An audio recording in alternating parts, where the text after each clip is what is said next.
My mom almost had a heart attack because she didn't understand YouTube or anything back then, and she was like, man, this guy's gonna work at McDonald's. I wasted all this time. Like I invested 18 years, and this is what I get. Where were you living? What part of the country?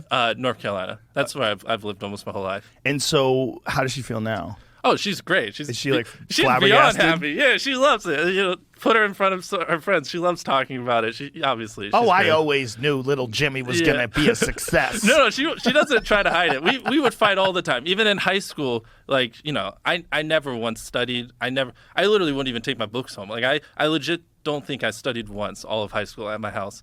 And so we would fight a lot. I didn't have the best grades, and so I would just make videos, and she didn't understand it, especially because back then it was just a whole different world. Like, yeah, there wasn't really a thing as a full-time YouTuber and stuff, and so it was a lot of arguments, a lot of drama, but it ended up working out. She's happy. The thing is, it's like nobody saw this coming, right? So you can't blame her. Oh, dude, especially me in like the middle of North Carolina in a small town. I had like horrible acne. I'm you know, especially back then, really awkward. It's like no one, like people would have bet $1 million that I wouldn't be a YouTuber. You know, it makes no sense. But I just like, I have, you know, hyper obsession and I love this. And, you know, you give it enough time, anyone can solve it. Well, there's a lesson in that for people, really. Like to just, if you do have a hyper obsession to something, there's a lot of people that think that because they're bad at school or because they're not interested in school, that they're destined to be a loser. Yeah. And that's not true. You can, the problem is school is too rigid.